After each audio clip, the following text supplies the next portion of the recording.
com toda a ordem e decência aqui dentro. Ainda não. Só quando eu falar.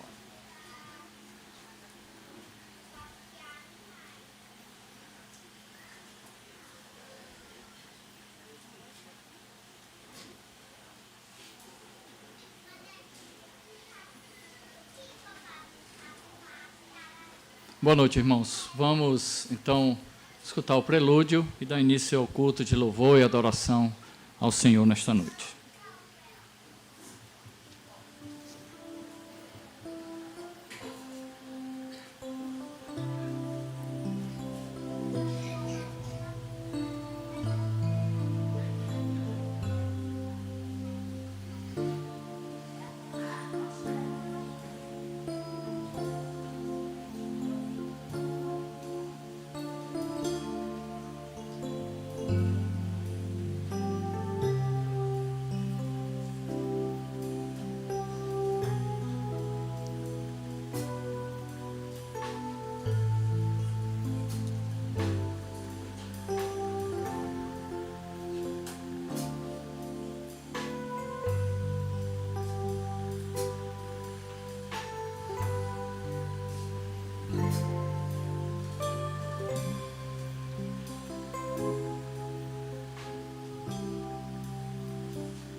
Quero saudar a todos com a graça e a paz do Senhor. Pedir aos irmãos, aqueles que podem, que fiquem em pé. Abram suas Bíblias no Salmo 66. E nós vamos juntos ler todo o Salmo, do verso 1 ao verso 20. E assim nós damos início a esse culto de louvor e adoração ao Senhor, pedindo que Ele receba de mãos de pecadores um culto de louvor, gratidão ao seu nome. Salmo 66, oferta de gratidão ao mestre de canto, cântico, salmo. Vamos juntos. Aclamai a Deus toda a terra, salmodiai a glória do seu nome, dai glória ao seu louvor. Dizei a Deus, que tremendos são os teus feitos, pela grandeza do teu poder, a ti mostram submissos os teus inimigos. Prostrar-se toda a terra perante ti, canta salmos a ti, salmodiar teu nome. Vinde e vede as obras de Deus, tremendos feitos para com os filhos dos homens. Converteu o mar em terra seca, atravessaram o rio a pé. Ali nos alegramos nele. Ele, em seu poder, governa eternamente. Os seus olhos vigiam as nações, não se exaltem os rebeldes. Bendizei, ó povos, o nosso Deus. Fazei ouvir a voz do seu louvor, o que preserva com vida a nossa alma e não permite que nos resvalem os pés.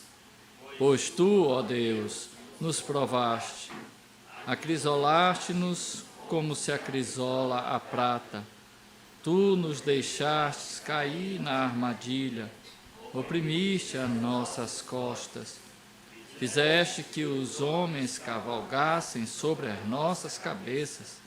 Passamos pelo fogo e pela água, porém, afinal, nos trouxeste para um lugar espaçoso. Entrarei na tua casa com holocaustos, pagar-te-ei os meus votos, que proferiram os meus lábios, e que no dia da angústia prometeu a minha boca. Oferecer-te-ei holocaustos de vítimas cevadas, com aroma de carneiros, imolarei novilhos com cabritos. Vinde, ouvi todos vós que temeis a Deus, e vos contarei o que ele feito por minha alma. A ele clamei com a boca, com a língua o exaltei.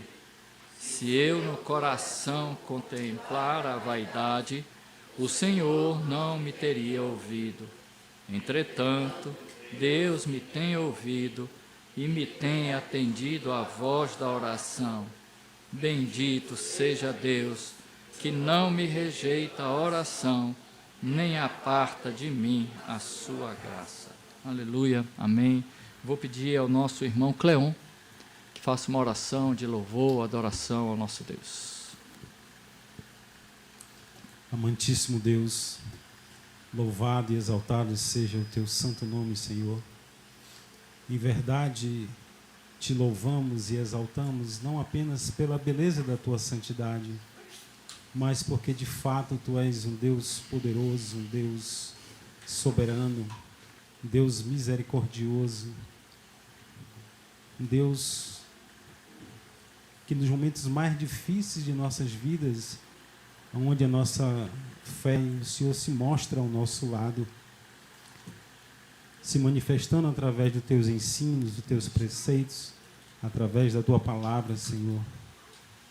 Tal como foi lembrado hoje cedo na escola, isso ocorreu no caminho de Emaús.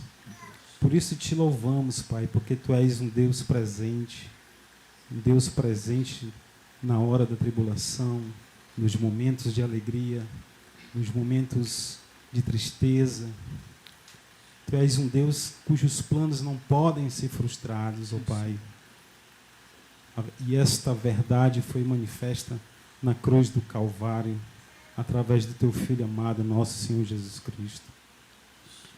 Portanto, Senhor, a despeito da nossa falibilidade, da nossa condição indigna, rogamos tudo que há de ser feito neste culto seja para a tua honra, tua glória, teu louvor.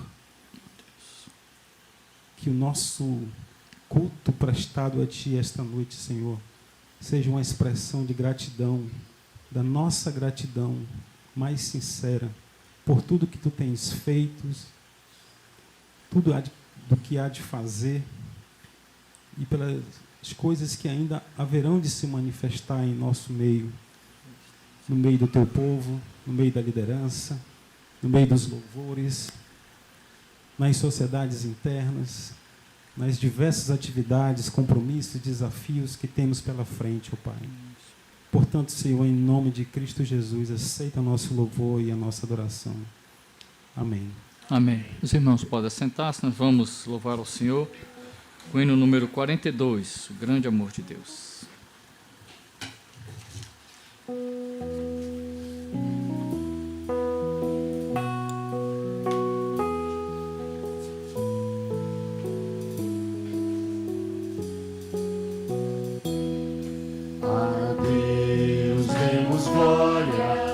Seu grande amor, o Filho bendito, por nós todos seu, e graça concede ao mais vil pecador, abrindo-lhe a porta de entrada no céu.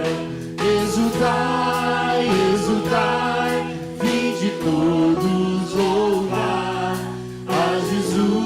Salvador, a Jesus Redentor.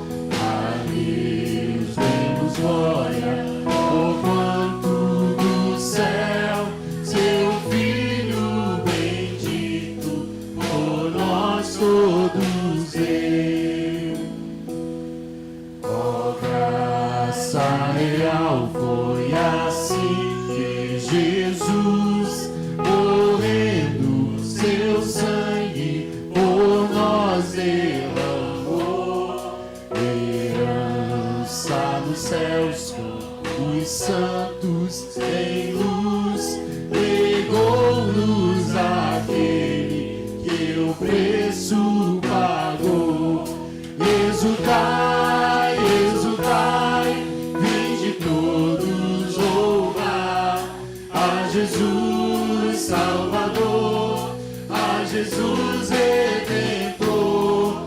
A Deus demos glória, por quanto dos céus seu Filho bendito por nós todos deu. Tal prova de amor nos persuade a confiar os merecimentos do Filho de Deus e vem a Jesus pela fé se entregar, vai vê-lo na glória eterna dos céus. Exultai, exultai, vinde todos louvar a Jesus Salvador, a Jesus Redentor. A Deus demos glória, porquanto do céu seu Filho bendito por nós todos deu.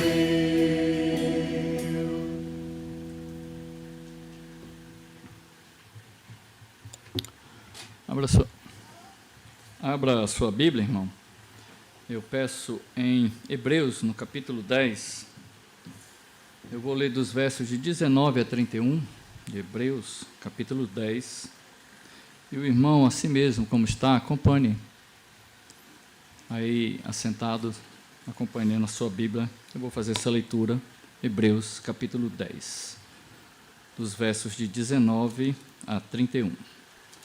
Diz assim a palavra de Deus: Tendo, pois, irmãos, intrepidez para entrar no Santo dos Santos, pelo sangue de Jesus, pelo novo e vivo caminho que ele nos consagrou pelo véu, isto é, pela sua carne, e tendo grande sacerdote sobre a casa de Deus, aproximemo-nos com sincero coração, em plena certeza de fé, tendo o coração purificado de má consciência e lavado o corpo com água pura. Guardemos firmes a confissão da esperança sem vacilar, pois quem fez a promessa é fiel. Consideremos-nos também uns aos outros para os estimularmos ao amor e às boas obras. Não deixemos de congregar-nos, como é costume de alguns. Antes, façamos admoestações, e tanto mais quanto vede que o dia se aproxima. Porque se vivermos deliberadamente em pecado, depois de termos recebido o pleno conhecimento da verdade, já não resta sacrifício pelos pecados. Pelo contrário, certa expectação horrível de juízo e fogo vingador, prestes a consumir os adversários. Sem misericórdia, morre, pelo depoimento de 2 ou 3 testemunhas, quem tiver rejeitado a lei de Moisés. De quanto mais severo castigo julgais vós, será considerado digno aquele que calcou os pés o Filho de Deus e profanou o sangue da aliança, com o qual foi santificado, e ultrajou o Espírito da graça? Ora, nós conhecemos aquele que disse: a mim pertence a vingança, eu retribuirei. E outra vez, o Senhor julgará o seu povo. Horrível coisa é cair nas mãos do Deus vivo. Queridos irmãos, nós vamos nesse momento confessar os nossos pecados diante do Senhor, nosso Deus, colocar diante dele todas as nossas falhas, pedindo que o Senhor nos perdoe e nos dê graça. Depois de um momento de oração silenciosa, eu vou pedir aqui ao nosso irmão, presbítero Cássio, que faça uma oração em favor de todos nós. Vamos orar silenciosamente, em seguida o presbítero Cássio faz uma oração.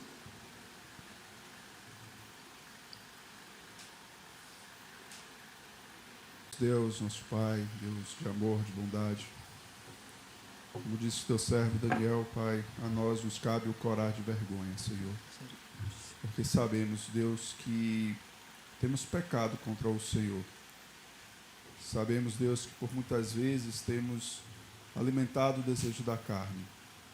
Muitas vezes, Deus, temos sido egoístas, jactanciosos, avarentos, e muitas outras mazelas, Deus, que muitas vezes também nos afasta do Senhor, Pai.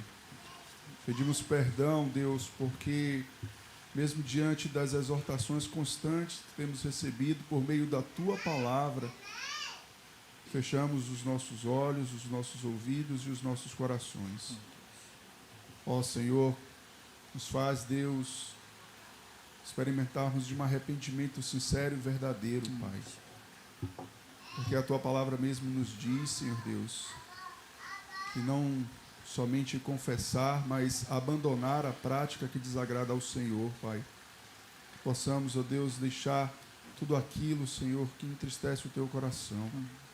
Possamos mudar as nossas atitudes, mudar os nossos pensamentos, aquilo que fazemos em oculto, Senhor.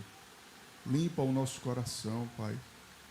Possamos buscar viver em santidade, possamos buscar viver uma vida que agrada ao Senhor, uma vida que, ó Deus, traz um bom testemunho. Possamos, Senhor Deus, amar a Tua palavra acima de todas as coisas. Possamos, ó Deus, buscar, ó Deus, viver em comunhão com o Senhor. Também Te agradecemos, Deus, porque sabemos que de Ti vem o perdão. O Senhor, Pai, é um Deus misericordioso, um Deus fiel, um Deus justo, um Deus amoroso, Pai. Que nós não possamos viver no pecado, mas viver para o Senhor, odiar o pecado, ainda que saibamos que enquanto estivermos aqui, ó Deus, o pecado estará, ó Deus, presente, mas almejamos a glória, Senhor, junto contigo, onde não haverá choro, onde não haverá tristeza e onde não haverá pecado. Obrigado, Senhor, por Tua palavra e pelo Teu perdão, em nome de Jesus. Amém. Amém. Nós vamos louvar ao Senhor, o hino 148, oração noturna.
A Bíblia ainda fala, no Salmo 85, favoreceste, Senhor, a tua terra, restauraste a prosperidade de Jacó, perdoaste a iniquidade de teu povo, encobriste os seus pecados todos.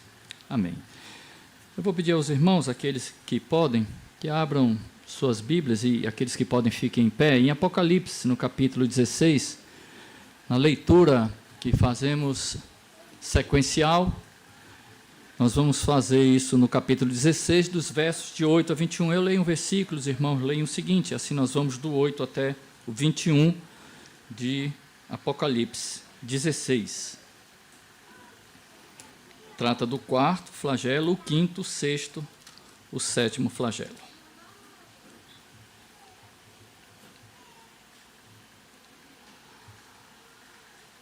O quarto anjo derramou a sua taça sobre o sol, e foi-lhe dado queimar os homens com fogo.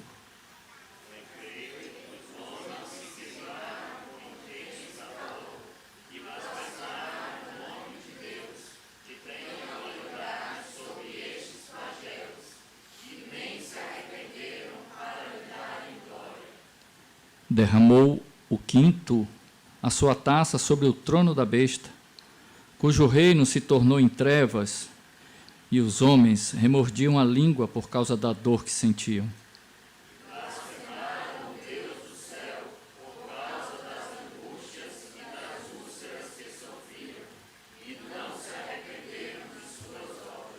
Derramou o sexto a sua taça sobre o grande rio Eufrates, cujas águas secaram, para que se preparasse o caminho dos reis que vem do lado do nascimento do sol. Então vi sair da boca do dragão, da boca da besta e da boca do falso profeta, 3 espíritos imundos, semelhantes a rãs. Porque eles são espíritos de demônios, operadores de sinais, e se dirigem aos reis do mundo inteiro com o fim de ajuntá-los para a peleja do grande dia do Deus.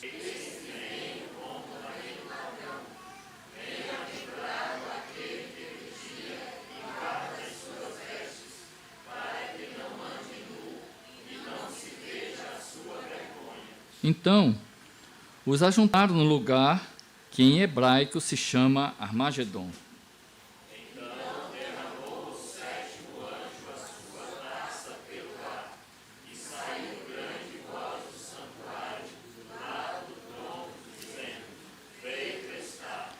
E sobrevieram relâmpagos, vozes e trovões. E ocorreu grande terremoto, como nunca houve igual desde que há gente sobre a terra. Tal foi o terremoto forte e grande.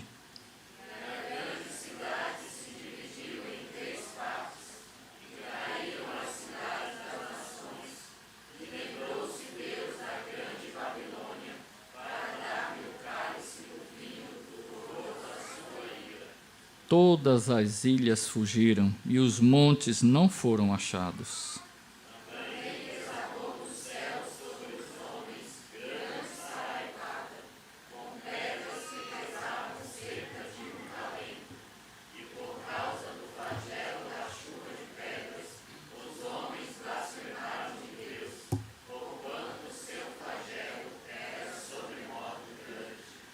Amém. Os irmãos podem assentar-se. Nós vamos louvar ao Senhor com o hino 55, alegria e gratidão, a tempo que aqueles que vieram preparados com seus dízimos e as suas ofertas, assim podem fazê-lo durante o cântico.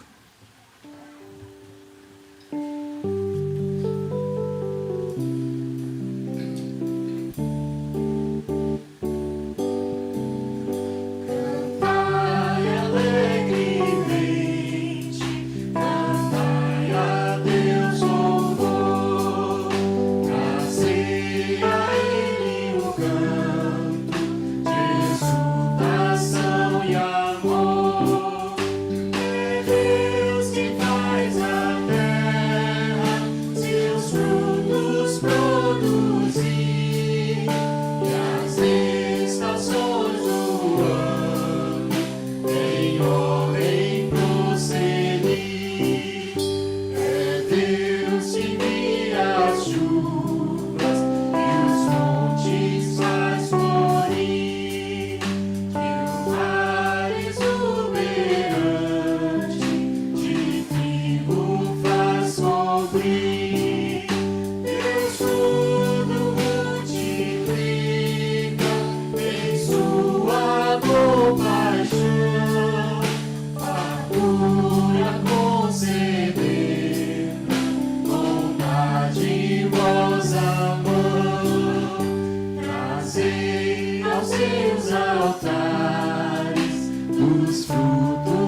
Oremos. Pai bendito, Deus Todo-Poderoso, louvado e exaltado seja o teu santo nome. Senhor, nós somos gratos a Ti por podermos cultuar a Ti através de dízimos e ofertas e trazermos a Ti aquilo que já veio da Tua mão, o sustento bondoso com que Tu tem nos sustentado. Somos gratos, Senhor, pela Tua infinita misericórdia, da qual não somos dignos.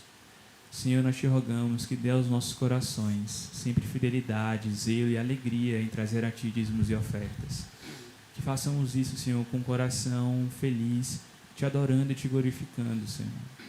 Dá-nos um coração também que sempre exercita esse entendimento, a fim de não ser pesado a nós trazer dízimos e ofertas. Também Te rogamos, Senhor, que sustente aqueles que necessitam, que não têm tido a possibilidade de trazer a Ti dízimos e ofertas. Sustenta, Senhor, o Teu povo. Dá também a nós o cuidado de atendermos os necessitados. Senhor, nós também Te pedimos que dê ao conselho dessa igreja cuidado, zelo, diligência na maneira de administrar os dízimos e ofertas. Que façam isso, Senhor, para glorificar o Teu santo nome, com todo o cuidado. Preserva, Senhor, nossos corações com zelo em Te adorar. Guarda-nos, Senhor, todos os dias, é o que Te pedimos. Em nome santo do Senhor Jesus Cristo. Amém. Amém. Peço àqueles que podem que fiquem de pé, para que possamos louvar o nome do nosso Senhor, todos juntos.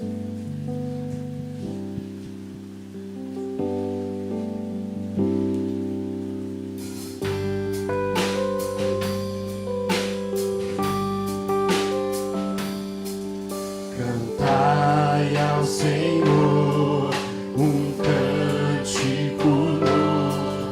Cantai ao Senhor todas as terras. Cantai ao Senhor, bendizei o seu nome. Proclamai a sua salvação.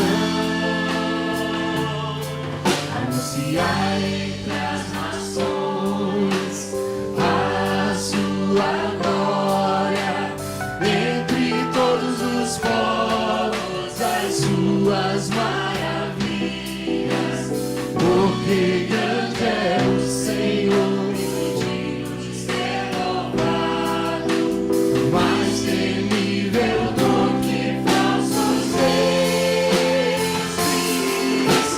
Glória e majestade estão diante dele, força e formosura do seu santuário. Glória e majestade estão diante dele, força e formosura do seu santuário.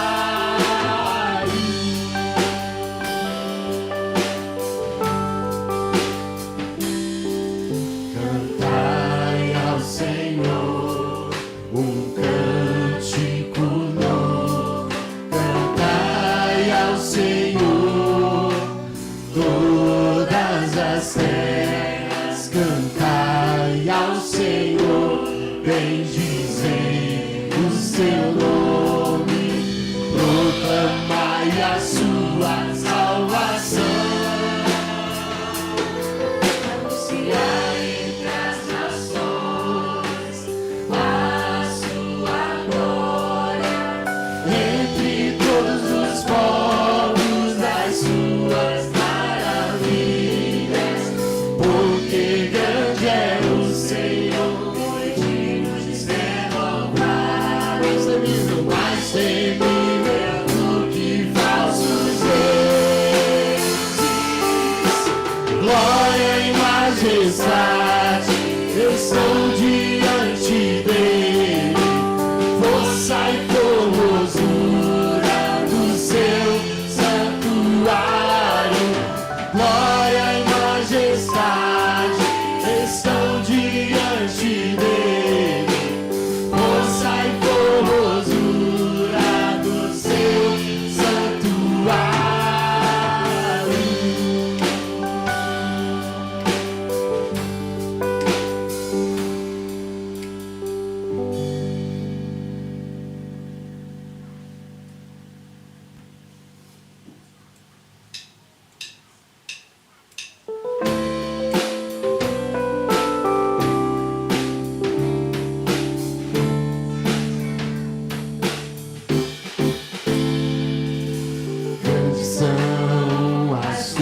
Senhor Todo-Poderoso, justos e verdadeiros são os teus caminhos, grandes são as tuas obras, Senhor Todo-Poderoso, justos e verdadeiros são os teus caminhos.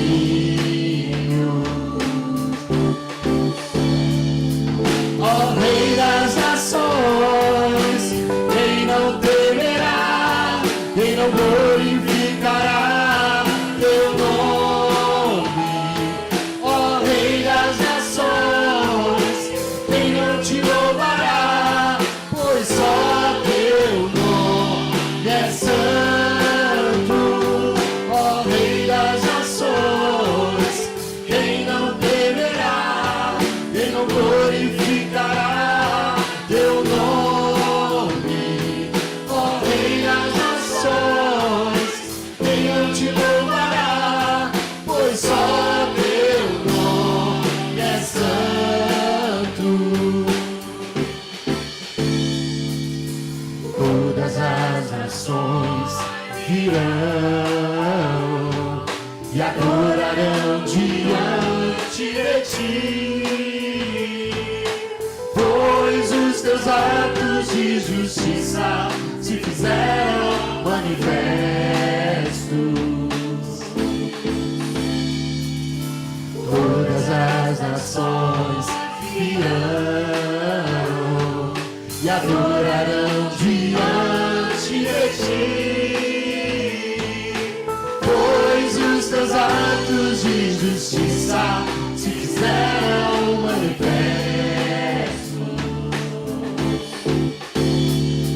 Ó Rei das nações, quem não temerá, quem não glorificará teu nome? Ó Rei das nações, quem não te louvará, pois só teu nome é santo. Ó Rei das nações, quem não temerá, quem não glorificará teu nome? Ó Rei das nações, quem não te louvará, pois só teu nome é santo.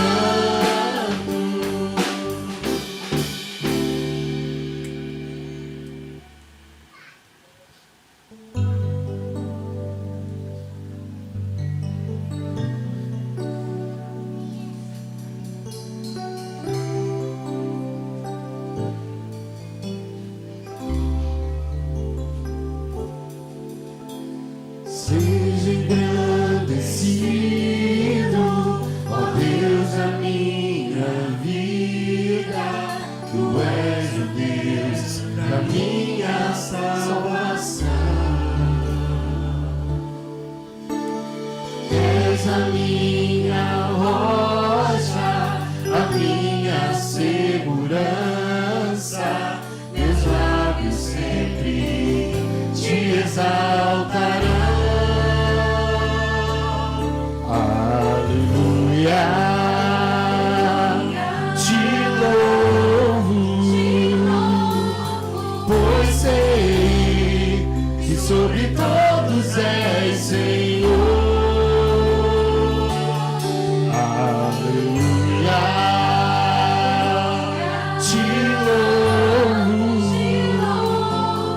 pois sei que sobre todos és Senhor. Seja engrandecido, ó Deus, a minha vida. Tu és o Deus da minha salvação. És a minha rocha, a minha segurança. Meus lábios sempre te exaltarão. Aleluia,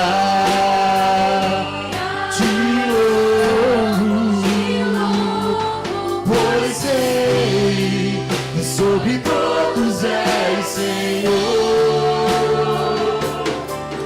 Aleluia. Te louvo, pois sei que sobre todos és Senhor. Aleluia. Aleluia. Aleluia. Louvemos ao Senhor. Aleluia.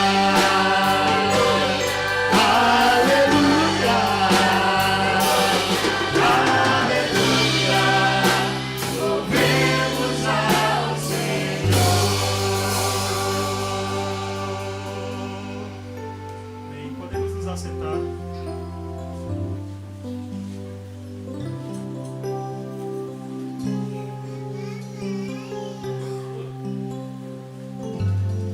Ao que está sentado no trono e ao Cordeiro seja o louvor e a honra e a glória e o domínio pelos séculos dos séculos. Amém.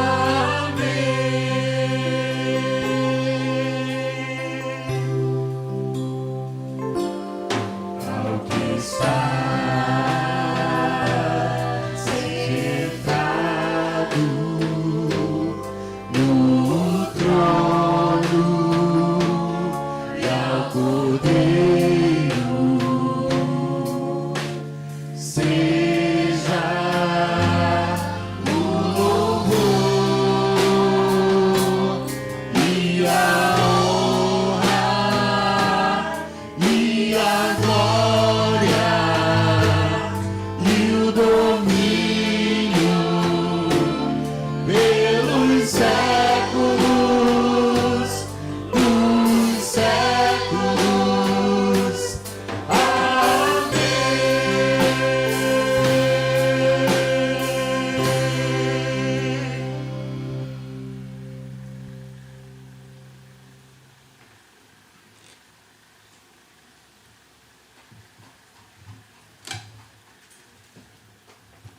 Nós vamos ainda orar, irmãos, curve sua fronte.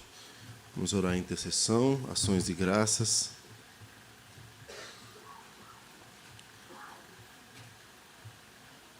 Oremos. Pai querido e amado, nós estamos mais uma vez diante de Ti, nesse instante, Pai, colocando diante do Senhor algumas lutas que os Teus servos têm vivenciado. O Senhor conhece, ó Deus, o coração de cada um deles. Conhece, Pai, cada um que está aqui também com suas demandas naturais deste mundo caído. O Senhor tem o conhecimento do que nós realmente necessitamos. O Senhor é um Deus soberano, o Senhor é um Deus onisciente, justo, santo. E diante do Senhor, Pai, nós queremos lembrar de alguns nomes específicos. E suplicamos, ó Pai, inicialmente pela vida do nosso irmão Wesley Puskas. O Senhor conhece, Pai, o Teu servo, conhece as suas lutas também na área da saúde. E nós pedimos, Pai, que o Senhor dê graça ao Teu servo para enfrentar mais esta luta, ó Deus, esse pós-cirúrgico com louvor nos lábios. Livra o Teu servo, Pai, da murmuração do coração, que é tão natural nossa, ó Deus. Põe Tua boa mão sobre a vida dele. Dá alívio também, ó Pai, das dores. Abençoe Daphne, sua esposa também, ó Deus. Dá força à Tua filha para que ela continue auxiliando ali o Wesley. Dá sabedoria aos médicos, ó Pai, nas medicações que eles já passaram e outras que porventura passarão. Põe tua boa mão sobre teu filho, ó Deus. Colocamos diante do Senhor também, como oramos pela manhã, a vida do Júnior, marido da Patrícia Maciel. Ó Deus, o teu servo ainda encontra-se internado. Pedimos a tua boa mão, ó Deus, sobre a sua vida. Já te rendemos graças porque ele já está respirando melhor. Ó Deus, mas ainda inspira cuidados. Pedimos tua bênção, ó Pai, sobre o teu filho. Abençoe, ó Deus, também a gestação de Patrícia, já neste fim de gestação, nesta ou na próxima semana, talvez. Põe tua boa mão, ó Deus, sobre a tua filha, neste momento tão difícil, ó Pai, com o seu marido. Pedimos ainda, Pai, a tua bênção sobre outros que já temos suplicado diante do Senhor. Lembramos de Dona Nicinha, ó Deus, põe tua boa mão sobre a tua serva. Dona Joselina, Dona Gessília, ó Deus, que enfrentam corriqueiras lutas na área da saúde. Continue, Pai, sustentando as tuas filhas, ó Deus, por misericórdia. Pedimos também ao Senhor sobre a vida do presbítero Edson, o seu pé, para que o Senhor dê plena recuperação. Abençoe, Pai, essa cicatrização final. Ó Deus, põe tua boa mão sobre o teu filho. Colocamos diante do Senhor também o presbítero Emerson, nessa luta também com o seu joelho, já há um bom tempo. Ó Deus, põe tua boa mão, Senhor, sobre o teu servo. Ó Deus, lembramos daqueles que têm enfrentado lutas, ó Deus, em várias áreas, mas nas áreas de gestação, ó Deus. Hoje, naturalmente, se comemora o Dia das Mães. E nós queremos suplicar a tua bênção sobre as gestantes, sobre aquelas que sonham, ó Deus, gerar filhos e têm dificuldade. O Senhor conhece as lutas. Ó Deus, e pedimos que o Senhor graciosamente haja sobre as tuas filhas, ó Deus. Ó Deus, o Senhor, a tua palavra nos diz que o Senhor é um Deus poderoso, Pai, para fazer com que a mulher estéril viva alegre e seja mãe de filhos. E nós cremos, ó Deus, que isto não ficou no passado, mas o Senhor ainda é um Deus poderoso para fazê-lo conforme a tua vontade. E pedimos a tua boa mão. Tem misericórdia das tuas filhas. Ao mesmo tempo, suplicamos que o Senhor as dê contentamento, que o Senhor as livre de murmuração. Ó Deus, e o Senhor restaure a alegria daquelas que, porventura, passaram o dia de hoje entristecidas por esse fato. Pedimos também, ó Deus, a tua boa mão sobre o reverendo Isaac, ó Deus, que está por vir para a nossa igreja. Ó Deus, daqui a um mês, aproximadamente, ele estará aqui. Pedimos a tua bênção sobre a sua vida, sobre a sua família, para que o Senhor abençoe, ó Deus, os trâmites, as questões finais, tanto burocráticas quanto logísticas, ó Deus, da mudança deles para aqui. Pedimos tua boa mão sobre a adaptação deles, após 4 anos sem visitar o Brasil. Abençoa os teus filhos. Pedimos tua bênção sobre a sua família também, ó Deus, para que se adapte. Ó Deus, dá a eles a graça, ó Deus, de serem bênção em nosso meio e nós de sermos bênção na vida deles, ó Deus. Suplicamos, ó Deus, tua bênção sobre a nossa nação de forma geral. O Senhor conhece as lutas que a nossa nação tem vivido no meio da política. Ó Deus, isso interfere diretamente, ó Pai, na vida cotidiana do povo, seja nas questões de corrupção, nas questões de má administração, mesmo que não seja por corrupção, mas de má administração, de pessoas incapacitadas colocadas no poder. Mas nós cremos que o Senhor continua governando soberanamente todas as coisas, e por isso rogamos a Ti, por misericórdia. Coloca o Teu temor, Pai, no coração destes homens. Tem misericórdia deste povo mais sofrido, ó Pai, que depende ainda mais destas questões. Tem misericórdia, ó Deus. Tem misericórdia da nossa nação. Pedimos tua bênção sobre a nossa igreja, a nossa transição para o novo templo. Continue, Pai, abençoando a construção, dando, ó Pai, colocando da tua boa mão sobre os trabalhadores ali naquela obra. continuando, ó Pai, sustentando aqueles que têm aberto o coração para ofertar para aquela obra. Ó Deus, para que o mais breve possível estejamos naquele novo lugar, honrando, cantando louvores ao Senhor e anunciando a Tua palavra, ó Deus, com fidelidade. É o que nós pedimos a Ti. Pedimos sabendo que não somos nada, que não temos nada de nós mesmos para Te oferecer em troca das Tuas bênçãos, mas sabendo que o Senhor é um Deus gracioso, bondoso, e que por meio de Cristo o Senhor responde a oração da Tua igreja. É em nome dele que nós Te rogamos. Amém, Senhor. Amém. Irmãos, nós vamos abrir as Escrituras do Evangelho segundo Mateus, capítulo 12.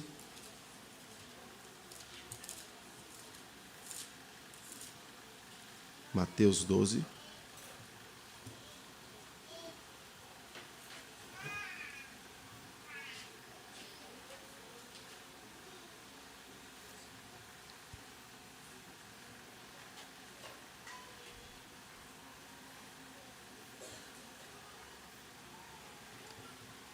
Nós vamos ler dos versículos 38 até o 42.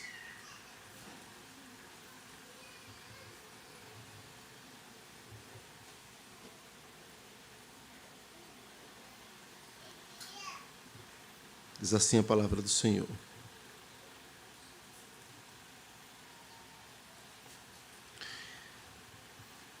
Então alguns escribas e fariseus replicaram: Mestre, queremos ver de tua parte algum sinal. Ele, porém, respondeu: uma geração má e adúltera pede um sinal, mas nenhum sinal lhe será dado, senão o do profeta Jonas. Porque assim como esteve Jonas 3 dias e 3 noites no ventre do grande peixe, assim o Filho do Homem estará 3 dias e 3 noites no coração da terra.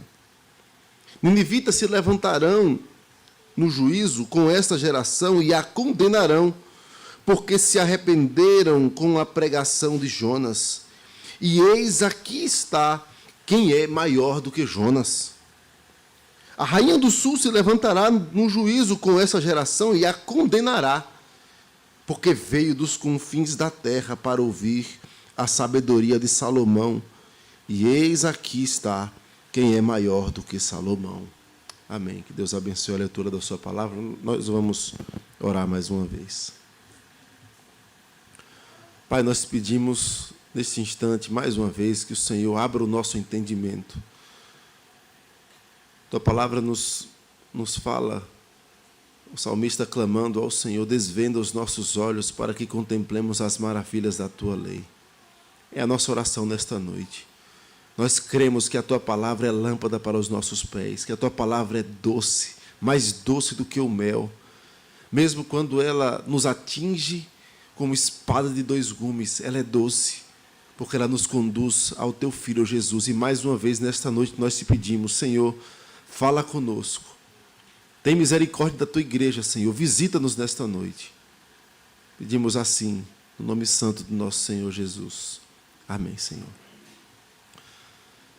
Irmãos, a queda, ela atingiu todos os aspectos da nossa existência.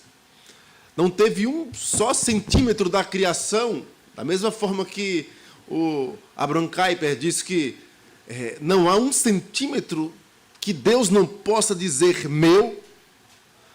Dentro deste mundo não há um espaço, uma área que não tenha sido atingida pela queda. Todo ser humano foi atingido pela semente do pecado e todas as suas faculdades foram atingidas juntamente. Há visões equivocadas sobre isso, que pensam, por exemplo, que a mente, que a razão ou outras áreas não tenham sido atingidas pela queda. A queda atingiu até o nosso senso de transcendência. Nós começamos a ficar tendentes a uma visão materialista das coisas. Nós esquecemos que que as coisas que nós tocamos, elas não são um fim em si mesmas. E aí nós queremos sempre nos apegar a coisas. Nós não conseguimos, muitas vezes, olhar um pouquinho além, mesmo pela fé. E aí nós nos assentamos e oramos, pedimos a Deus alguma coisa, mas enquanto nós não temos alguma segurança palpável, o nosso coração fica inquieto. Atinge a nossa oração de modo bem direto. Oramos e pedimos: Senhor, me abençoe. Abençoe para que eu consiga passar nesse concurso. E aí eu estou ali estudando. E aí alguém fala assim: você viu a concorrência? Aí você já... Acabei de orar, mas eu não consigo me apegar àquele que é poderoso para me colocar naquela vaga, ou não, ou dizer: meu filho, você não vai passar. Eu fico sempre esperando coisas palpáveis, notícias que me deem segurança, ao invés de me apegar àquele que é a nossa segurança. Nós somos tendentes a nos apegar a coisas palpáveis, materiais. Você já parou para pensar, por exemplo, como nós olhamos para o sol ou para a chuva? Nós olhamos como uma coisa que acontece. E nós perdemos de vista, por exemplo, o que Cristo fala. Ele faz nascer o seu sol sobre justo e injusto, justos e injustos. É Deus quem faz nascer o seu sol, mas nós contemplamos o sol, a chuva, como um mero acaso da natureza no nosso dia a dia. Nós não paramos para nos atentar que Deus controla as coisas palpáveis. Olhe, por exemplo, para como aqueles que zombavam de Cristo na cruz olhavam para ele e tentavam ver dele coisas palpáveis. E ali estavam judeus crucificando Cristo, judeus que aguardavam Cristo, crucificando, mas ao mesmo tempo a sua zombaria refletindo um caráter que busca coisas palpáveis. E aí eu cito Marcos capítulo 15, versículo 25, diz: era a hora terceira quando o crucificaram.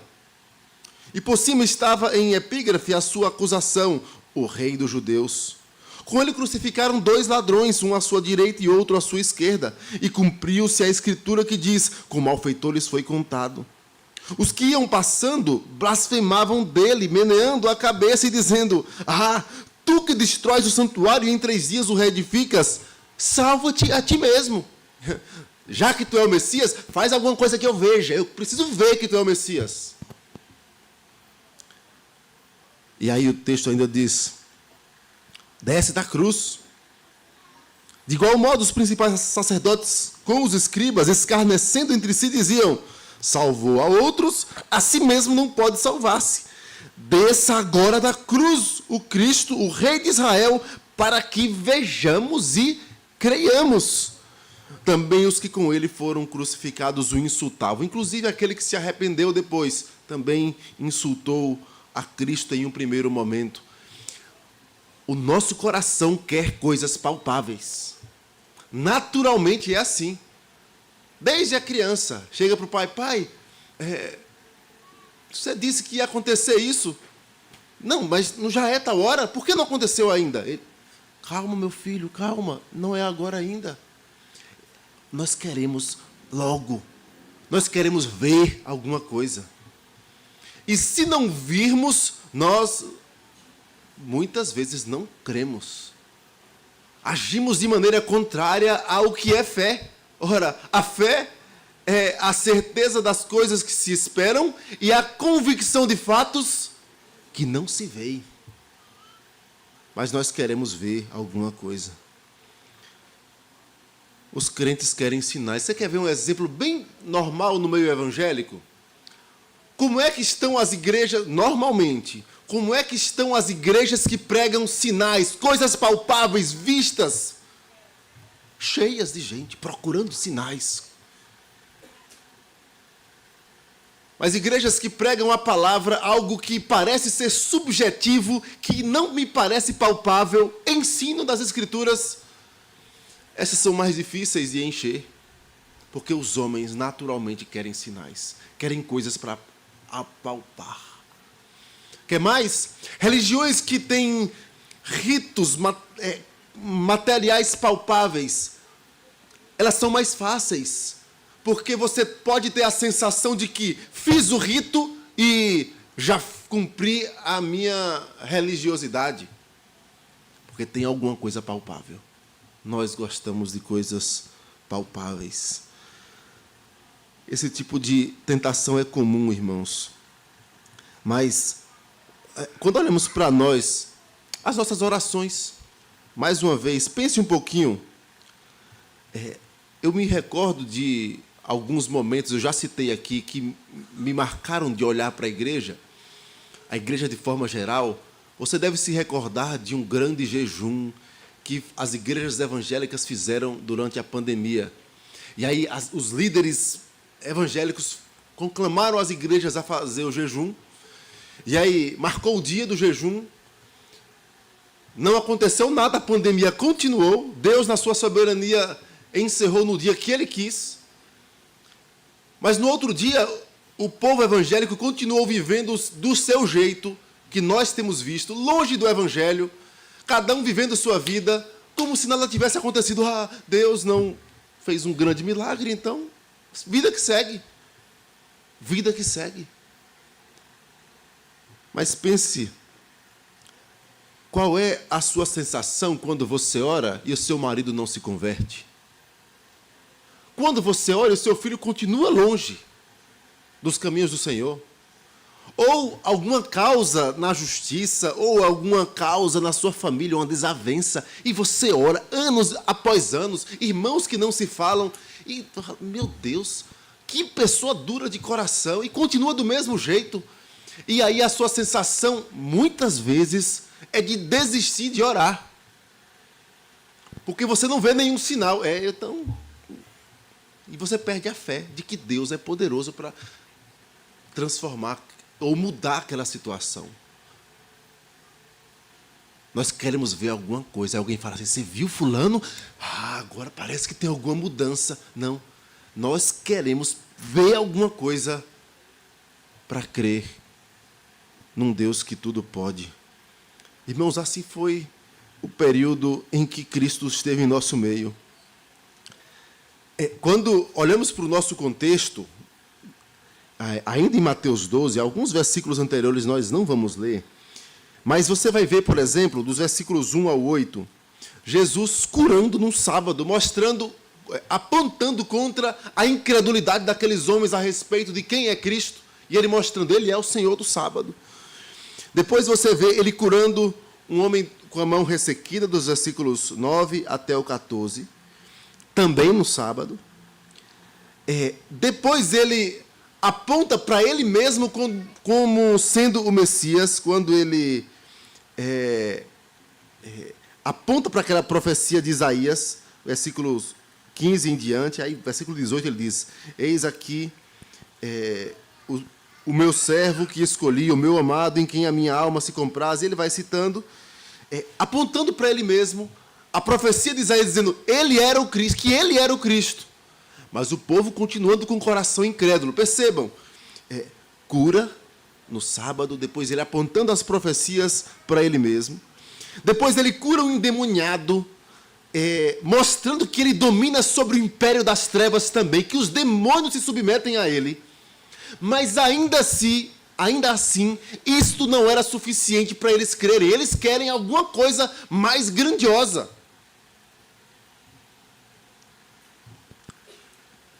Nosso coração é terrivelmente materialista. O velho homem é materialista, ele quer coisas. É diante desta situação que nós vemos no texto, versículo 39. Leia junto comigo. 38, perdão. Então, alguns escribas e fariseus replicaram, mestre, queremos ver da tua parte algum sinal. Nós queremos sinal. Eu quero ver o Senhor curando. Eu quero ver o Senhor transformando o coração do meu filho. Senhor, se o Senhor fizer isso, aí sim. Não, irmãos. Este era o mesmo coração dos fariseus, esperando algum sinal para se apegar a Cristo, esperando bênçãos. Na verdade, isso parece um coração barganhador. Se o Senhor me der, aí eu sirvo ao Senhor. Se o Senhor fizer isso, aí sim eu vou crer. Se o Senhor fizer isso, aí eu vou me dedicar mais ao Senhor. Coração ávido por sinais.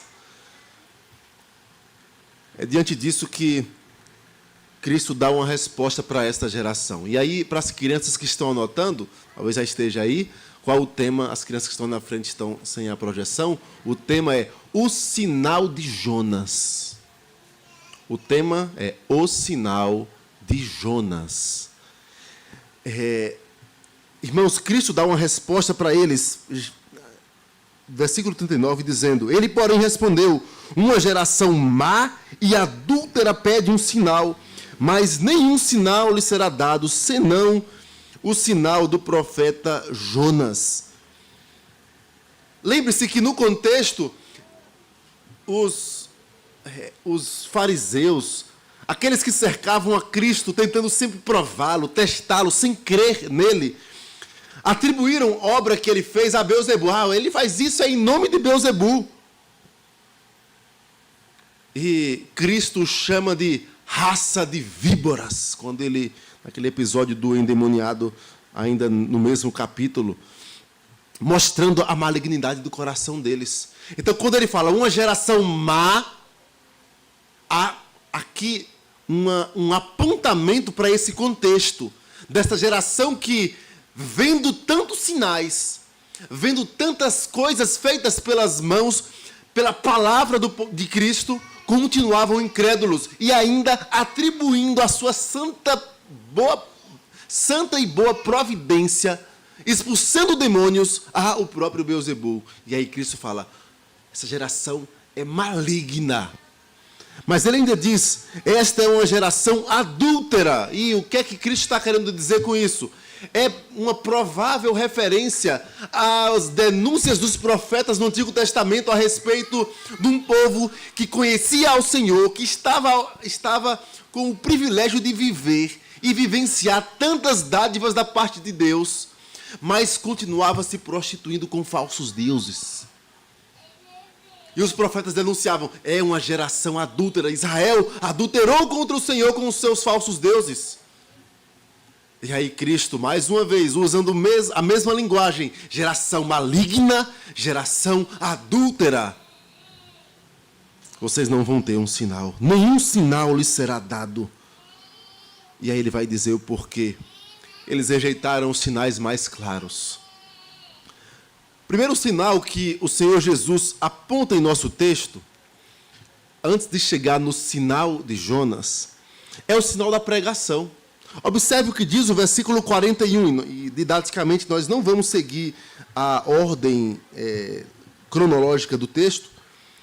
E versículo 41 diz assim: Ninivitas se levantarão no juízo com esta geração e a condenarão, porque se arrependeram com a pregação de Jonas.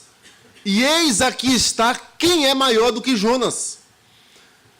Cristo, ao se dirigir àqueles que queriam sinais, que queriam coisas portentosas, Cristo diz: olha, vocês não notaram que aqui está quem é maior do que Jonas. É alguém que prega mais do que Jonas. Esse é o comparativo. Porque fala do arrependimento dos ninivitas. Nós já expusemos no ano passado sobre o livro de Jonas, a pregação de Jonas.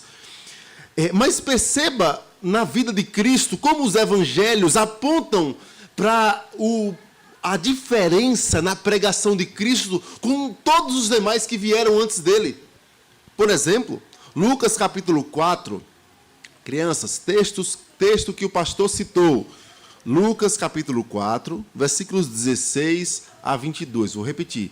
Lucas 4, de 16 a 22. Olha o que diz. Indo para Nazaré, onde fora criado, entrou num sábado na sinagoga, segundo o seu costume. Corriqueiramente, Cristo fazia isso. E levantou-se para ler. Então lhe deram o livro do profeta Isaías, e abrindo o livro, achou o lugar onde estava escrito: O Espírito do Senhor está sobre mim, pelo que me ungiu para evangelizar os pobres. Enviou-me para proclamar a libertação aos cativos e restauração da vista aos cegos, para pôr em liberdade os oprimidos e apregoar o ano aceitável do Senhor. Tendo fechado o livro, devolveu ao assistente e sentou-se. E todos na sinagoga tinham os olhos fitos nele. Então passou Jesus a dizer-lhes: hoje se cumpriu a escritura que acabais de ouvir. Todos lhe davam testemunho e se maravilhavam das palavras de graça que lhes saíam dos lábios e perguntavam: não é este o filho de José? Isso aqui é no início do ministério, havia já de início algo diferente na pregação de Cristo que deixava todos maravilhados.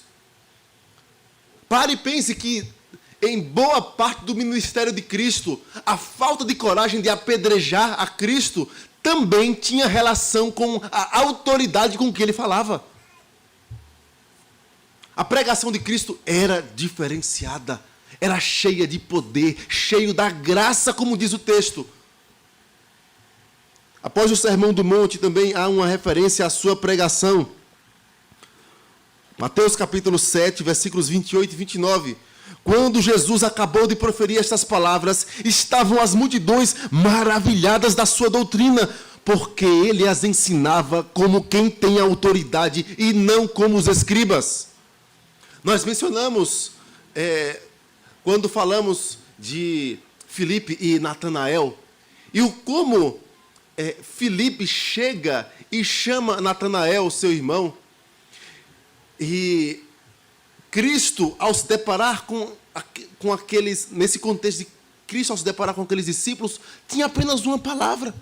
Filipe chega: Natanael, achamos o Messias. Cristo só chega e diz assim: segue-me. Não como uma palavra vazia, fria de um desconhecido, como mencionamos há alguns domingos, mas como aquele que tinha autoridade nos seus lábios, aquele de quem João Batista já dava testemunho, cheio de poder, cheio de graça, e com uma palavra, não como os escribas e fariseus, mas como quem tem autoridade. Ainda, Lucas capítulo 4, citando Cristo nas sinagogas, ele, porém, lhes disse, Lucas 4, 43 e 44, é necessário que eu anuncie o evangelho do reino de Deus também às outras cidades, pois para isso é que fui enviado, e pregava nas sinagogas da Judeia. Mateus 9,35, e percorria Jesus todas as cidades e povoados, ensinando nas sinagogas, pregando o evangelho do reino e curando toda sorte de doenças e enfermidades. Irmãos, é impossível você olhar para as Escrituras, para os Evangelhos, e não perceber que Cristo tinha uma pregação impactante, diferente, cheia de autoridade, de poder, de graça. E quando os discípulos estão diante de Cristo, e alguns, diante de um duro discurso, saem, Jesus fala assim: vocês não querem ir embora também, não? Vamos embora. Duro é esse discurso. Não. Peguem o rumo. Sigam. E aí a resposta de Pedro, os irmãos lembram: Senhor, para quem iremos? Para quem iremos nós, se só Tu tens as palavras de vida eterna? Só o Senhor Jesus. Ainda cito mais um texto.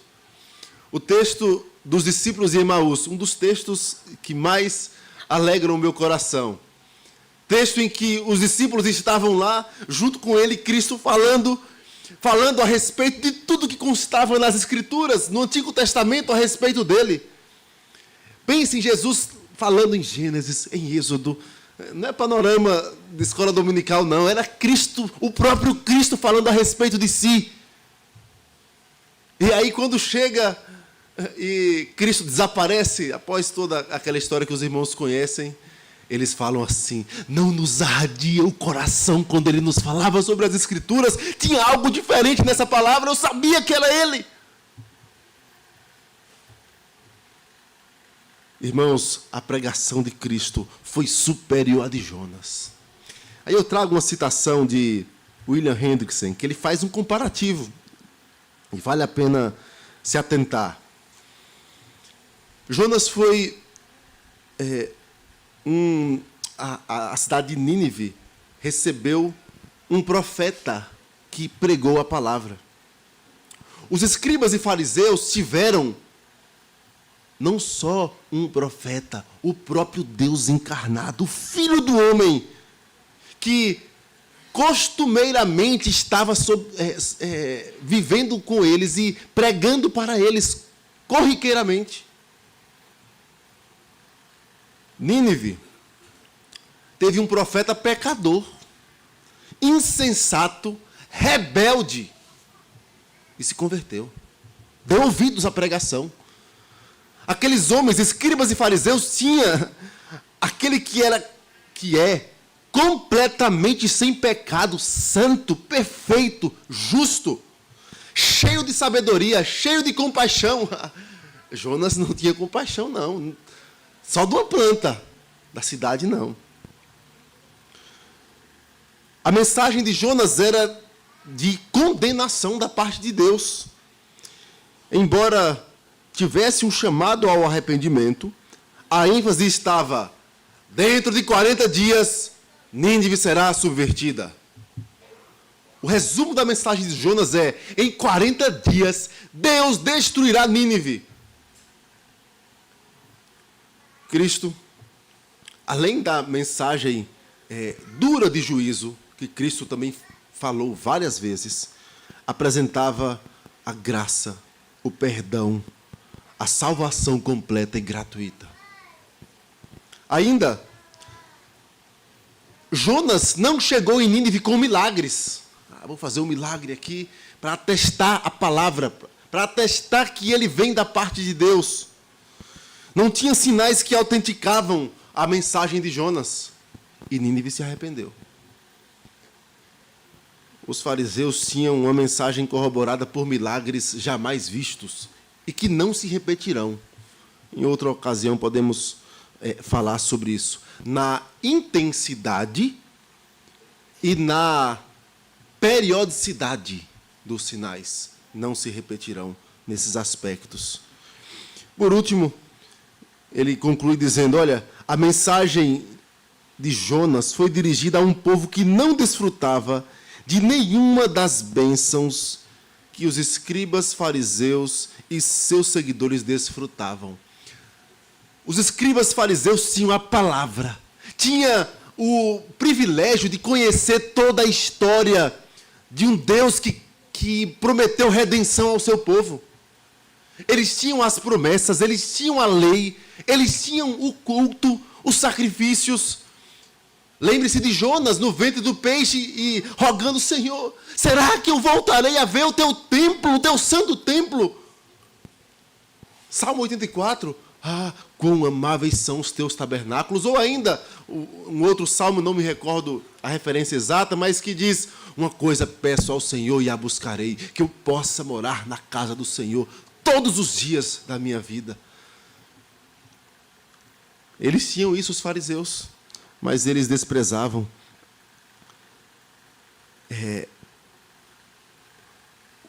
Ele encerra dizendo: eles desfrutavam das infindáveis bênçãos espirituais, ao contrário de Nínive. É por isso que o autor vai dizer: olha, os ninivitas se levantarão no juízo. E o que é se levantar no juízo? Lembre do Salmo 1.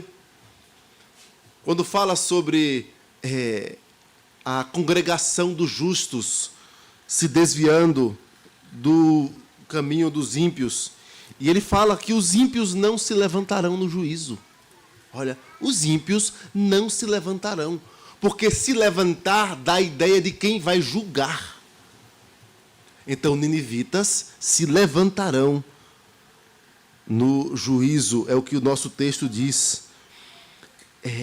Olha o que diz Mateus 19, 28. Jesus lhes respondeu: em verdade vos digo que vós, os que me seguistes, quando na regeneração o Filho do Homem se assentar no trono da sua glória, também vós assentareis em 12 tronos para julgar as 12 tribos de Israel. Você vai ter a figura dos apóstolos aqui. Mas você vai ter também lá em 1 Coríntios, capítulo 6, quando fala de irmãos que entram em juízo. E aí, aqui eu já abro um parêntese. Um irmão que está com raiva do outro irmão, seja por uma dívida trabalhista, por uma questão de injúria. Eu vou botar você na justiça. E vai lá na justiça comum e coloca algo totalmente equivocado diante do Senhor.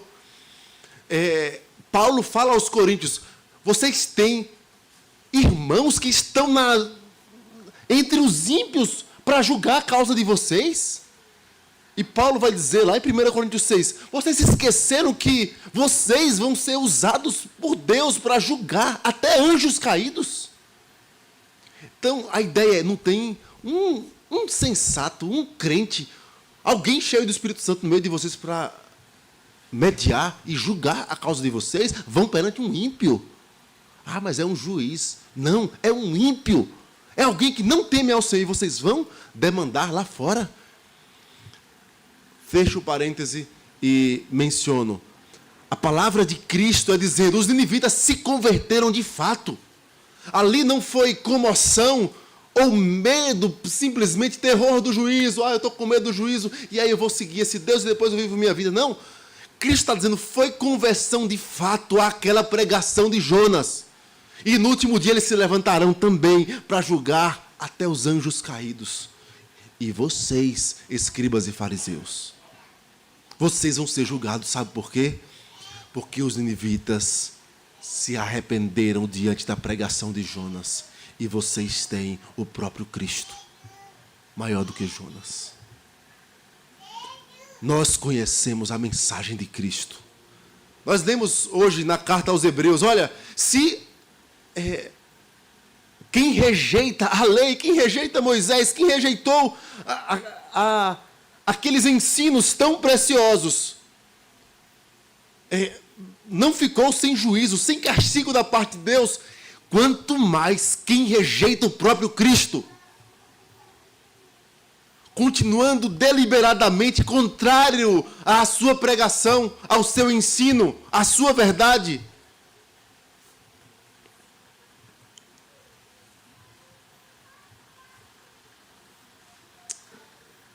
Packer, em seu livro Conhecimento de Deus, ele diz assim, ele falando sobre a idolatria, o desapego à palavra para o apego a algo palpável, que são os ídolos. E esta, inclusive, é a desculpa de muitos para fazer imagens de Jesus, para fazer imagens de Maria, para fazer imagens de tantos outros ídolos. É porque é para ensinar. Como se a imagem em si fosse suficiente para pregar. E aí anula a pregação de Cristo, anula a palavra de Cristo por coisas palpáveis. E aí Packer vai dizer assim, a mente que admite imagens não aprendeu ainda a amar e ouvir a palavra de Deus. Quem espera ser guiado por imagens feitas pelos homens, materiais ou mentais, por certo, não leva a sério como deveria nenhuma parte de sua revelação. Não está levando a sério a palavra de Cristo. Em primeiro lugar, aqueles homens estavam sendo rejeitados por Cristo porque desprezaram o sinal da palavra. Em segundo lugar, as crianças que estão notando, a palavra é sabedoria. Palavra, que aí você pode botar também pregação, tá bom? O primeiro ponto. No segundo, sabedoria. Olha o que diz o versículo 42, e nós vamos ler juntos. Verso 42. A rainha do sul se levantará com essa geração e a condenará, porque veio dos confins da terra para ouvir a sabedoria de Salomão. E eis aqui está quem é maior do que Salomão. Nós já pregamos sobre o texto da rainha de Sabá aqui para a igreja. A rainha do sul é a rainha de Sabá. Os irmãos devem se lembrar alguns aspectos, vou mencionar apenas alguns aspectos.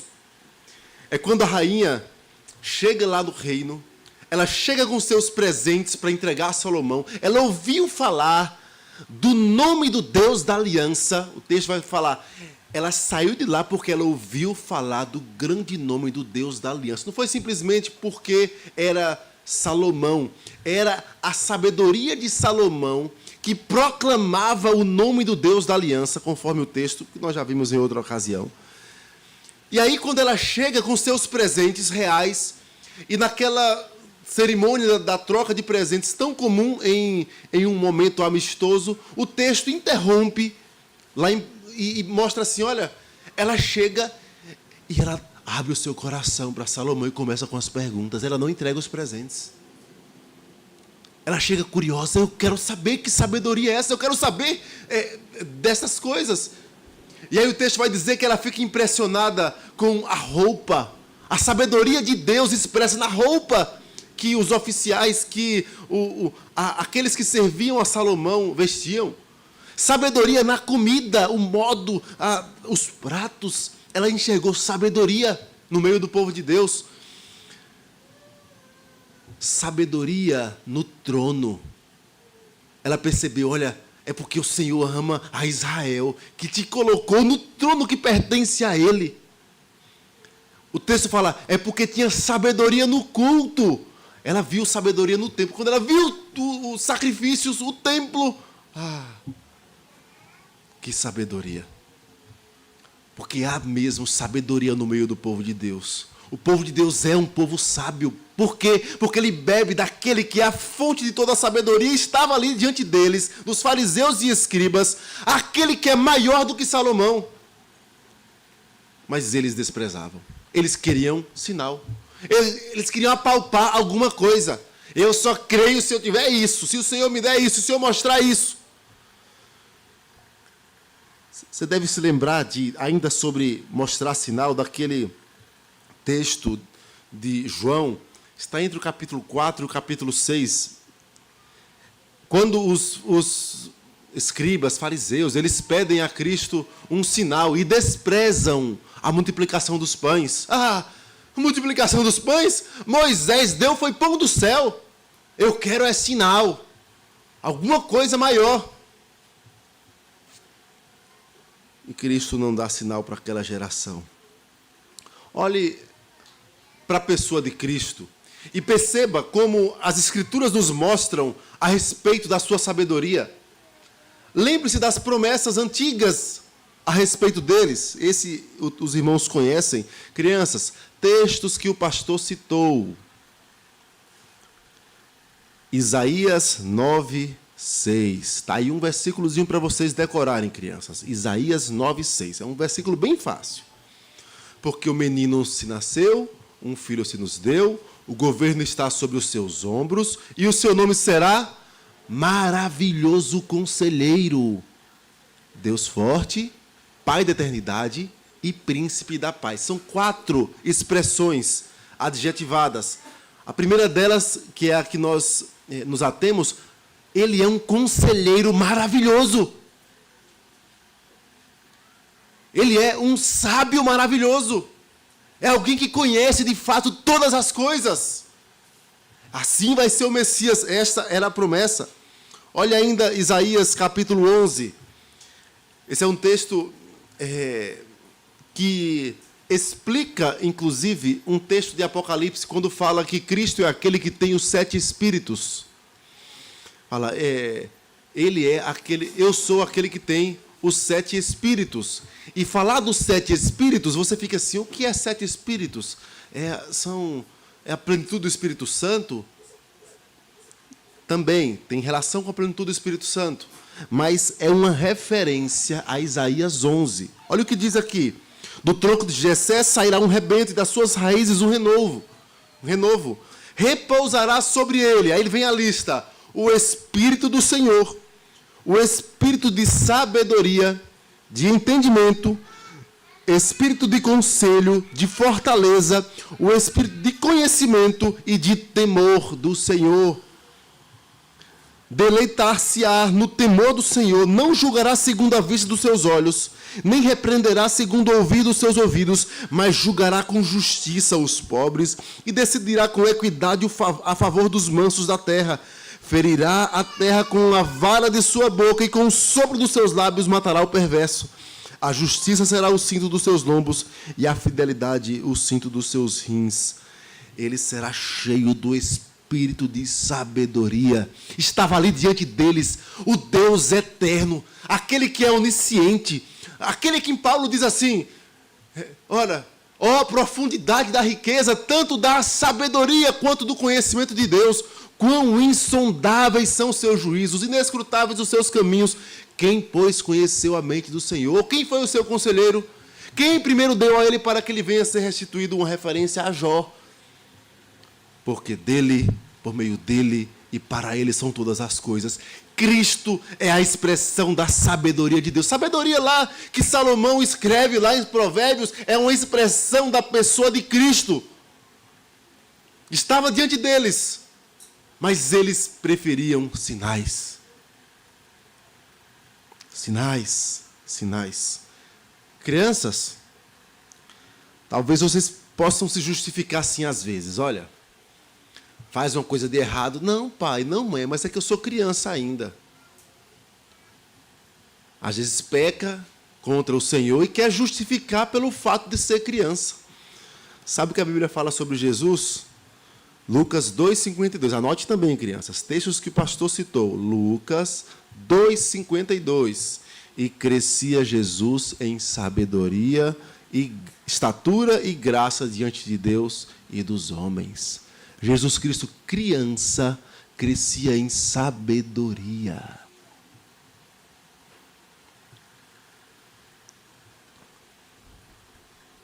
Olha o que diz ainda, irmãos, em Mateus, capítulo 13. E chegando à sua terra, ensinava-os na sinagoga, de tal sorte que se maravilhavam e diziam: de onde lhe vem essa sabedoria e estes poderes miraculosos? Não é esse o filho do carpinteiro? Não se chama sua mãe Maria e seus irmãos Tiago, José, Simão e Judas? Não vivem entre nós todas as suas irmãs? De onde lhe vem, pois, tudo isto? Cheio de sabedoria. De onde vem essa sabedoria? Agora, observe esse texto. Mais 2 textos ainda sobre a sabedoria. Colossenses 2, de 1 a 3.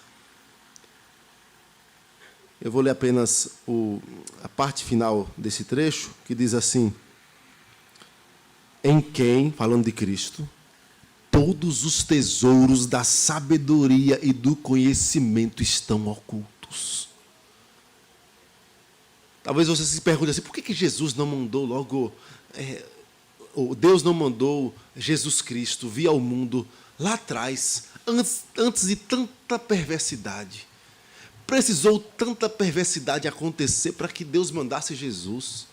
Já acabava logo ali, nascia logo o filho de Adão e Eva e pronto, resolvia todas as coisas. Irmãos, nós não teríamos como compreender o quanto nós temos sobre a pessoa de Cristo se Deus, na sua sabedoria, durante a história, de maneira progressiva, não fosse ensinando um pouco sobre quem é Jesus Cristo. Ele vai gradativamente mostrando, olha, ele é aquele em quem a nossa fé vai estar firmada. E aí ele manda alguém cheio de fé, Abraão, pai da fé. E aí ele vai dando mais aspectos e colocando a força de Jacó, por exemplo, apontando para Cristo. Força física, estou falando. Você vai mais à frente e encontra Moisés libertando. Mais atrás, nós, durante a semana, colocamos no devocional do grupo da igreja, Judá se oferecendo pelo culpado, pelo irmão, entre aspas, ainda entendendo que Benjamim era culpado, e Judá se oferece. Não, eu pago a culpa. Ele roubou essa taça, falando com José, sem saber que era José, ele roubou a taça, mas eu pago a culpa. E Deus vai revelando tesouros dessa sabedoria, até chegar, como diz o apóstolo Paulo, à plenitude dos tempos, em que Deus manda o varão perfeito, cheio de graça, cheio de sabedoria. E aí ele diz, nele todos os tesouros da sabedoria e do conhecimento estão ocultos. Irmãos, nós não temos como mensurar, nem como perscrutar todos os tesouros da sabedoria de Cristo. Nós temos ainda aspectos, mas lembre-se que a Bíblia fala o seguinte, que a vida eterna é esta, que te conheça a ti, o único Deus verdadeiro, e a Jesus Cristo a quem enviaste. Esses tesouros da sabedoria ocultos em Cristo, revelados no tempo e na história, serão desvendados de maneira eterna. São inesgotáveis. Eternamente nós vamos conhecer a sabedoria de Cristo. Eternamente. Último texto, Apocalipse 5, último texto deste ponto. Vi e ouvi uma voz de muitos anjos ao redor do trono, dos seres viventes e dos anciãos, cujo número era de milhões e milhões e milhares de milhares, proclamando em grande voz: digno é o Cordeiro que foi morto de receber o poder, a riqueza, a sabedoria e força e honra e glória e louvor. Ele é o maravilhoso conselheiro, mas aqueles que estavam diante dele rejeitavam a sua sabedoria. Mas houve uma rainha que saiu de terras longínquas, cerca de 2.000 quilômetros, certamente em uma caravana de meses de viagem, para ouvir da sabedoria de Salomão. Mas Cristo é maior do que Salomão.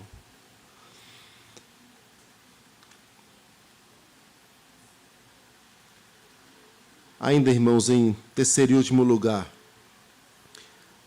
as crianças que estão atentas e anotaram o tema, o sinal de Jonas. Vem então um terceiro sinal que nós colocamos e destacamos aqui no texto. Cristo fala, eles desprezaram a pregação. Vocês desprezam a pregação, vocês desprezam a sabedoria, nenhum sinal lhes será dado, senão o sinal de Jonas. E o sinal de Jonas, vocês podem colocar aí, é a cruz. Terceiro ponto, crianças, cruz. O primeiro é palavra ou pregação, o segundo, sabedoria, o terceiro, cruz. Olha o que diz o nosso texto.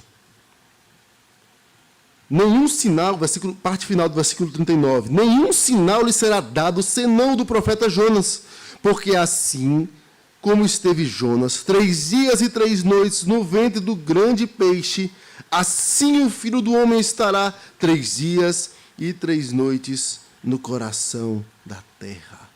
3 dias e 3 noites. Perceba, mais uma vez, Cristo, quando o povo pede sinal, ele aponta para a cruz. Mencionamos lá o texto de João, em que eles pedem um sinal, porque a multiplicação dos pães não era suficiente para eles. E Cristo fala, olha, eu sou o pão vivo que desce do céu.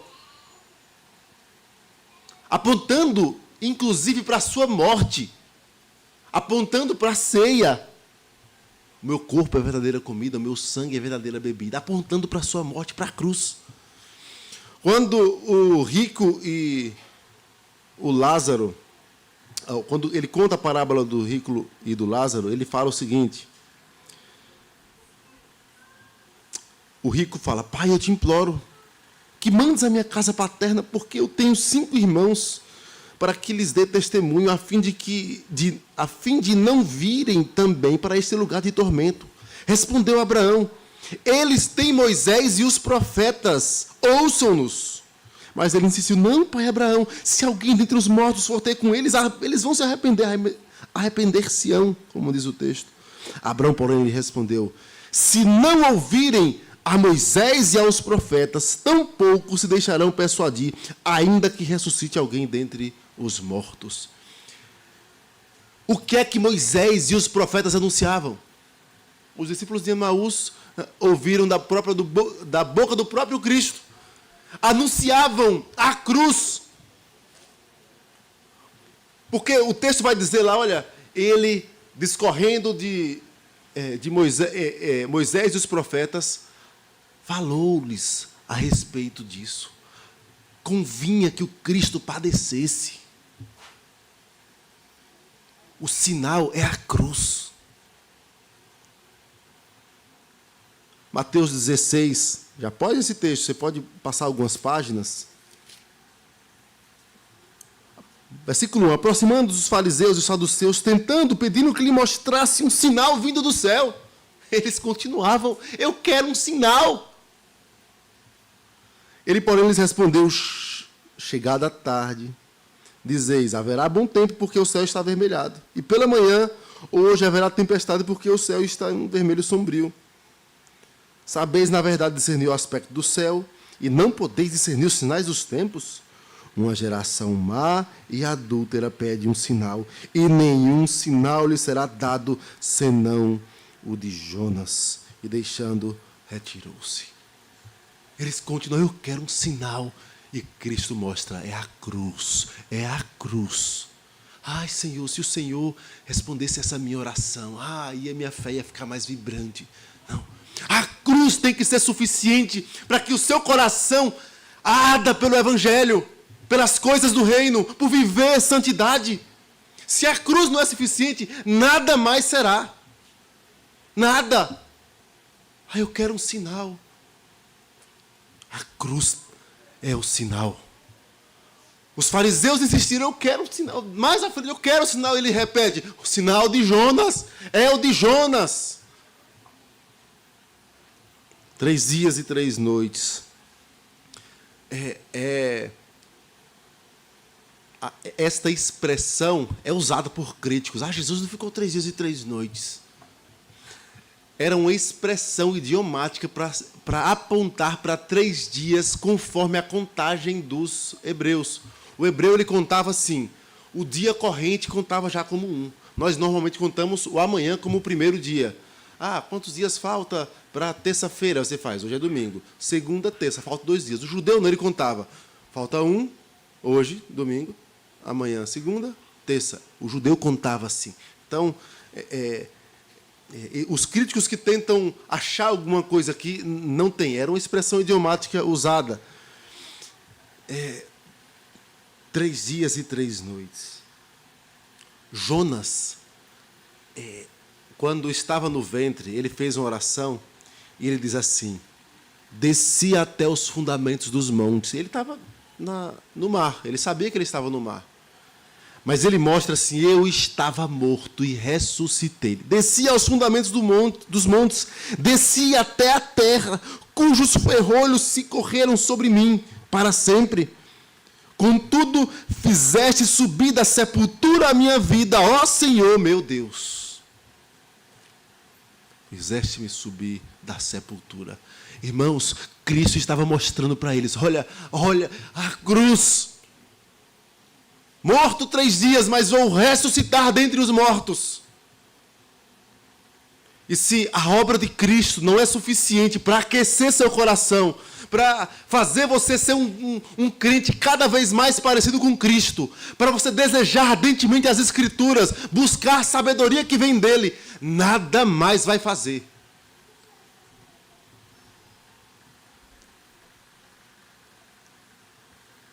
Paulo diz assim, 1 Coríntios, eu vou encerrar com esse texto.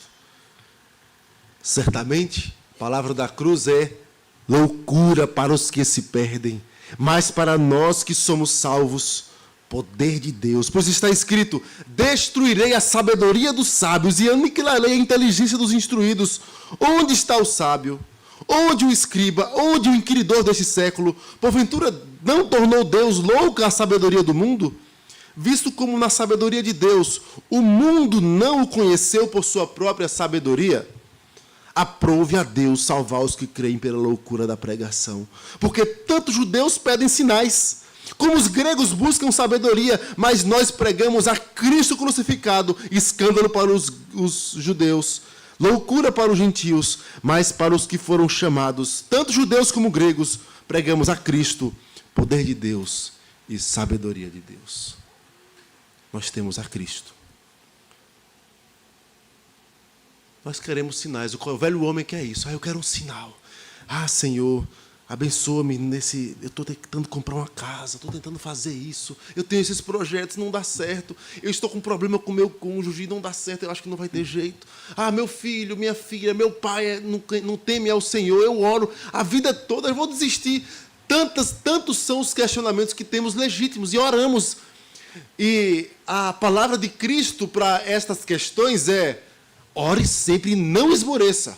Lembre da parábola do juiz iníquo. Continue orando, continue buscando. Mas não espere que estes sejam sinais que vão fazer com que a sua fé esteja arraigada no Senhor. Não. Nós pregamos a Cristo e esse crucificado. Agarre-se nele, mesmo que tudo dê errado. Mesmo que as piores coisas aconteçam, tragédias ou coisas que você não espera, mesmo que seus negócios despenquem. Lembre-se do profeta Abacuque: ainda que a figueira não floresça, ainda que não sejam levados os gados dos currais, que não haja mantimento, todavia eu me alegro no Senhor, exulto no Deus da minha salvação. A alegria do Senhor, irmãos, é a nossa força. Jesus Cristo é o único que pode, de fato, fazer os nossos pés estarem fincados no lugar certo, que é na sua obra bendita. Que Ele nos abençoe. Amém. Vamos orar, irmãos? Coloque-se de pé.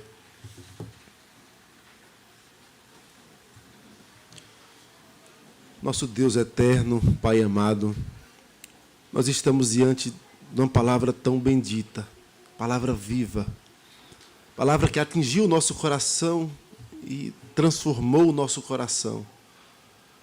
E nós cremos, ó Deus, que o Senhor é o Deus que fala, que instrui, que aplica, que faz com que essa palavra crie raízes dentro do nosso coração. E nós queremos pedir isso ao Senhor. Ó Pai, que a Tua palavra não entre no nosso coração como algo superficial, supérfluo, mas nós queremos ser operosos praticantes da Tua palavra. E pedimos que o Senhor aplique, que o Senhor renove a nossa força, que o Senhor renove o nosso vigor espiritual. Ó Deus, nós te pedimos também que o Senhor tenha misericórdia das lutas que vivemos, mas que o Senhor não permita que o nosso coração se apegue de tal modo que, de maneira idólatra, equivocada, desejemos sinais para crer, sinais para continuar com uma fé operosa, porque nós já temos o maior dos sinais. Nós cremos que a cruz do Senhor Jesus, Teu Filho, é suficiente para nós. Ó Deus, tem misericórdia de nós e nos renova. Pedimos assim em nome de Jesus. Amém, Senhor. Receber a bênção, irmãos. Que a maravilhosa graça do Senhor e Salvador Jesus Cristo, que o amor de Deus, nosso eterno e bondoso Pai, que a comunhão e consolação do Santo Espírito de Deus repousem sobre vós e sobre todo o povo de Deus espalhado pela face da terra, hoje e para todo sempre. Amém, Senhor.